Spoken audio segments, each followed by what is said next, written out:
Rated T for Teen. Each year, thousands of adults lose their shred. It's an epidemic simply known as shred loss. But it doesn't have to be this way. Because rekindling your shred is as easy as playing the new Tony Hawk's Pro Skater 3 and 4. With new parks, cross-platform multiplayer, and sick new game modes, we can put an end to shred loss everywhere. Get the new Tony Hawk's Pro Skater 3 and 4 and show the world that the shred's not dead. Get Tony Hawk's Pro Skater 3 and 4 available now. Hey, I'm Dan Bova, writer and editor at Entrepreneur.com, and welcome to another snack-size edition of our show, How Success Happens.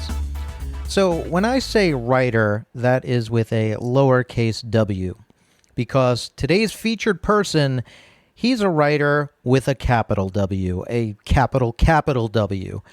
James Patterson is the best-selling author on the planet. His books have sold millions and millions, and the guy has written what seems like millions of books. Go to any bookstore and look for a shelf with his name on it, and you will see a shelf begging for its life. The man has written, at last count, 260 best-selling novels, and I'm sure by the time I finish speaking the sentence, he's probably written 5 more. I got to speak with James Patterson as he was releasing his memoir, which, appropriately enough, is titled James Patterson. We spoke a bunch about his insane success and how things started off for him from more than humble beginnings. Here's James talking about his childhood and what he says is a little bit of luck that got him to where he is today.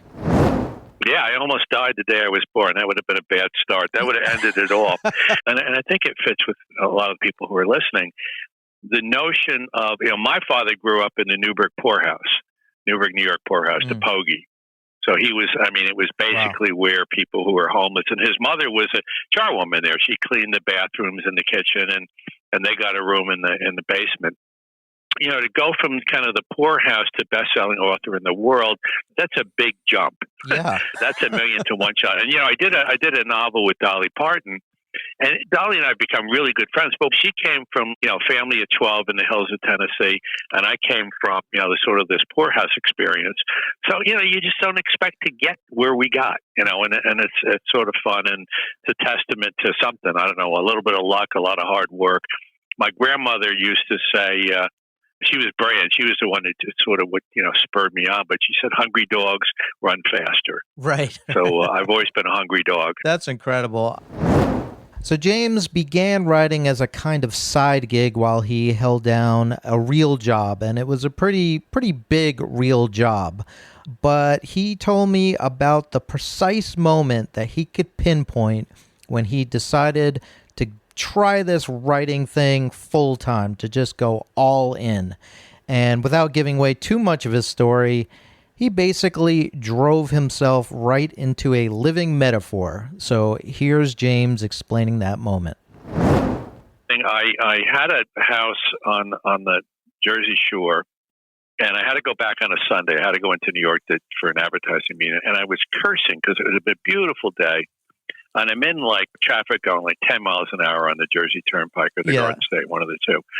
And it's horrifying. And I'm just sitting there in this slow moving traffic. And on the other side of the turnpike, these cars are going by about one every 15 seconds. Whoosh. Whoosh. And I'm watching this. And after about an hour, and this is really important, and it really happened this way, it struck me that I was on the wrong side of the road. I was going in the wrong direction, and I needed to get on the other side. And that's when I made the decision, I'm going to get out of advertising. I'm just going to write books. I had lost someone, a woman who I loved, and brain cancer, and I was going to try my best to find somebody else. So I'm going to get out of advertising. I'm going to write books, and I'm going to try to find somebody to love again. Wow. Huge. And all based on that, just looking at that other side of the road, and it's just dawning on me, this makes no sense. Why are you doing this thing? You're making a good living with the books now. Why are you doing this other thing? Why are you going to New York today? Right. Why are you leaving that beautiful beach? Yeah. So, and that should have dawned on me earlier. Okay, well, snack time is over. please subscribe and get our full show every week, plus these little snacks. Hey, and throw us a rating and comment. All praise and criticism is appreciated, but mostly the praise. That's the part I really like. Anyway, see you next time.